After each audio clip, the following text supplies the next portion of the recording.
Hello and welcome. My name is Eric Janesco with Maximum Acceleration, the professionals coaching company, and I am so excited to be joining everybody out in California for the 2013 Lender Fair and Business Building Expo. And I wanted to give you this short little quick preview video to give you actually some action steps that you could take before getting to the conference and before we have an opportunity to work together to get more out of the program that our team is going to be offering you at the California Association of Mortgage Professionals event later this week, Thursday the 31st and Friday the 1st of February. I'm so excited to be out there with you, but I wanted to focus a little bit on one of the things that's going to be a little trickier to do in a live audience environment. So I wanted to get it to you ahead of time so you would have this information already in place as we get together and start working on the details of how to fill out this plan. And what I'm talking about is really about setting personal goals. So what I'm going to do is I'm going to walk you through a spreadsheet that you can download by clicking on the links attached to the email that you've just received with this video. And here's how it goes. Now, before we do this, I want you to think about one thing. At the end of the day, isn't the sales process all about funneling? Okay, you know, at the beginning of the day, we start at the beginning. We talk about the people that are just the general. We blast out these marketing campaigns. We post stuff on Facebook, LinkedIn, Twitter, and we're on the websites and blogs, and we're just trying to communicate what it is that we do and get some awareness going. And then as awareness develops into interest, or there's a specific need that's been identified, then we evaluate and qualify and seek commitment. And then once we engage and connect with a client, they actually buy, and we get them a loan application started. Then it filters down into repeat and referral business. And at each stage of the process, we've got to be focusing on how many we need to be reaching within what range of time to hit the specific goals that we want to talk about. But at the end of the day, sales math is actually pretty easy. If you know how many people you have to talk to get to one new loan in your pipeline, then you have total control of your business. And you're no longer a victim of the market. You're a result of and success of your marketing. And so that's the first step in the process, is we've got to know our plan and work our plan. But if I went out and told you to get 10 deals tomorrow, would you know how to do it? Would you have the physical tools or mechanics to make 5 new loans pop into your pipeline magically tomorrow? Or does it take a little more conservative effort and focus and concentration? You know, it's a lot like this concept of breathing, for example. Now let's say you go to your doctor and he takes your blood pressure, and your blood pressure is pretty high, and your doctor says to you, Joe, you really need to get control of this blood pressure thing. Once you fix that, and he turned around and walked right back out of the exam room, you'd probably be pretty frustrated with that doctor, right? You'd probably be thinking, boy, you jerk, that's what I hire you for, man. Help me fix this. I don't know how. So you fire the first doctor, you go to the second doctor, and the second doctor says, wow, Joe, this blood pressure is really potentially a serious issue.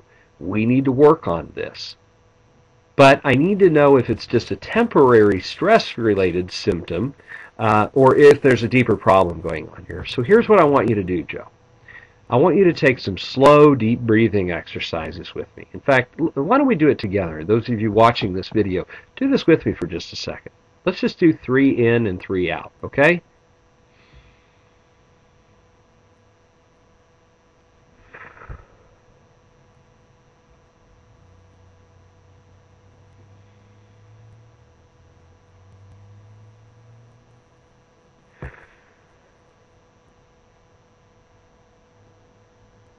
Now, the doctor says, okay, Joe, I want you to continue that pattern for a few minutes. I'm going to put on some calm music and dim the lights and go check on another patient, and I'll be back in just about 10 minutes to see how you're doing. So lo and behold, you continue the pattern. The doctor comes back in, and your blood pressure is right in line with where it should be. Now think about that for just a minute. The first doctor offended you and made you more upset by asking you to do something that you didn't necessarily know how to do, which was lower your blood pressure. But you do know how to do a breathing exercise. And that's what the second doctor gave you, is the strategy to be able to solve the problem. So one of the things we have to ask ourselves in this business is, what is the breathing of consistent flow of purchase business. Well, one of the things that we do with our coaching clients, both in group sessions or in one-on-one coaching, is we really focus in on how to determine what exactly needs to be gained on a weekly basis. And so, for example, and I'm going to just walk you through this simple spreadsheet, because there's actually 2 tabs within the spreadsheet that's attached to these goals. By the way, the spreadsheet that you'll want to download from the website that I'm going to give you the link to here along with this video is the volume goals worksheet. Okay. Now, in this spreadsheet, there's a couple of comments or columns in it. The first tab you want to focus on is the annual income goal, which is also labeled the example tab. Okay. Now, this tab is what we want to focus on as far as what we want to make for the whole year. So if, let's say, I want to make $200,000 for the whole year, my average loan amount is going to be $180,000, and I'm going to make 150 basis points gross commission, then I need to do a total of 74 loans in 2013 to make $200,000 that year. Now, the issue is I can't wait until October to start generating 6 closed loans a month. I need to start now. And the way I want to make sure I start now is by knowing exactly what I need to generate as far as number of leads per day. So if we take the number of 74 loans and we divide it by 50%, assuming that 50% of the applications we take will in effect close. I mean, there's going to be some fallout because they don't qualify. There's going to be some fallout because we lost them because of weak sales skills on the front end and we weren't able to engage them and we lost them to competition, or they just decided not to continue on with the process. But let's say our conversion ratio is about 50%. Now, one other thing you might look up before we meet Thursday, if you don't know exactly what your conversion ratio is, if you haven't been tracking it, like we encourage if we work with our coaching clients to make sure they're doing on a regular basis, you might want to look back at last year's loan originations. And just rough numbers, how many loan applications did you put into your loan origination software last year compared to how many loans did you close last year? That'll give you a good ballpark figure to work with here. Okay. The second thing then that is, as we drill that down, what that means is we need to generate 148 leads. If I want to make $200,000 in 2013, I need to generate 148 leads, which works out to 3 leads a week, even if I take 4 weeks vacation. So here's the point. We all joke about in business and planning and goal setting, how do you eat an elephant? One bite at a time is the obvious kind of cliche answer that we all ignore, right? But what is the size of the bite, and when do I need to start taking those bites? Well, this first tab is about setting ourselves up for success. This is our budget plan. This is the minimum acceptable volume that we want to see our business doing on a monthly basis. And if that's what we're trying to create, so if I know I want to be making just, what is that, 18,000 a month or whatever, I know that I need to be putting in and focusing on 3 new leads every week. Now, that doesn't necessarily mean 3 new loan apps. That means 3 people who have a reasonable willingness and a potential opportunity to benefit from buying or refinancing a home. Okay? And I need to be able to engage them in a 2-way conversation about if that move is right for them. That doesn't mean they qualify. That doesn't mean any of that else. It's just I'm talking to somebody who has an opportunity to benefit from buying or refinancing a home, and we're having a 2-way conversation about that opportunity. Okay? Now, the next tab that we want to focus on is where do we want to see ourselves by the end of 2013? So this is the tab in the spreadsheet that says monthly volume or monthly focus tab. Okay. Now this tab in the spreadsheet has been adjusted so that we can see in a monthly amount what our monthly income target is that we're trying to strive towards. This is what we call a stretch goal or a target, a stretch target that we're shooting for with our coaching clients. And one of the things that we ask you to do is take the biggest number you could imagine making by December of 2013 and then double it. Now, the reason I say double it is because what we want to do is we want to look at how easy it actually could be potentially, because there's a couple of different areas that impact that overall profitability, and sometimes you'll often find that when you break it down to a weekly basis, it's not an impossible or insurmountable goal. The other thing that we have to think about, though, is by forcing a stretch goal, or by taking a stretch goal and setting a goal that is so much higher than what we believe possible, we can talk about how to break it down and see if there is a way to make it work. I mean, we begin to ask our coaching clients, and we work with our clients to start answering the question of, okay, it may not be possible, but if it was, what would it look like? And what we find is usually relatively simple but fairly dramatic shifts need to take place in the structure of your business and in what you're doing on a daily basis to allow for that substantial growth.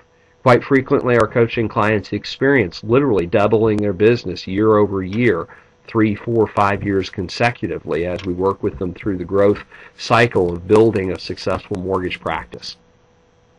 But anyway, how this tab works is very similar to the other one. How much money do I want to make on a monthly basis? And there's all the personal goals that are motivated behind that. But let's say that I want to make $50,000 a month by the end of 2013, or that's the target I want to stretch towards, okay? So if my average loan amount is $200,000, my average basis points is 150, maybe I want to even look at taking that up 25 or 30 or 40 basis points, you know, getting more comfortable with my value and how I present my value to potential customers so I can raise my, you know, comp plan with my lender so that I can, you know, instead of charging, you know, 2 and making 150 bips, I can charge 2.5 and make 175 or 200 basis points commission. A couple of different structures. You know, you've got to adjust this to what's right in your particular business model and what support you do or don't receive from your company. It's a very wide range of situations across many lenders. But anyway, long story short is, let's say that I'm going to raise my loan amount $20,000. I'm going to shoot for a little bit higher quality loan product. I'm going to go after targeting neighborhoods and agents who work in you know, the higher priced segments of the market. So let's say I raise my loan amount average to $200,000 and I keep my 150 basis points the same, but I'm making more per deal because my loan amount target is bigger, or average loan amount is bigger. Then what it comes down to is I've got to get myself in place to start closing around 17 loans a month. So basically 11 more loans a month. Now here's something critical you want to think about. What shifts do you need to make in your practice to be able to accommodate doing 17 loans a month versus the 6 loans a month you saw on the first sheet? What kind of structural changes to your support staff from processing, both from what the company provides and what you end up retaining personally? What kind of adjustments to how you manage your calendar need to be made? What priorities need to shift in how you spend each hour of your week to allow? So start asking the question, what would it look like? So that we can begin to find the solutions to that answer. And to be honest, that's what we're going to want. That's one of the reasons I wanted to give you this preview video with a little bit of pre-event action items to work on, is because I want to spend the majority of our time at the conference talking about how to help you achieve that radical growth. So the challenge here is, though, if you realize it, though, think about it, just how simple this could potentially be. Going from 3 leads a week to 8 leads a week over the 52 weeks of 2013. So sometime between now and the last week of December, do you think it's reasonably possible to add 1 extra lead a day to go from 3 leads a week to 8 leads a week? See, this becomes that breathing of how to create a high productivity and high profitability mortgage practice. So, guys, I am so excited to come out and spend time with you all out there in California.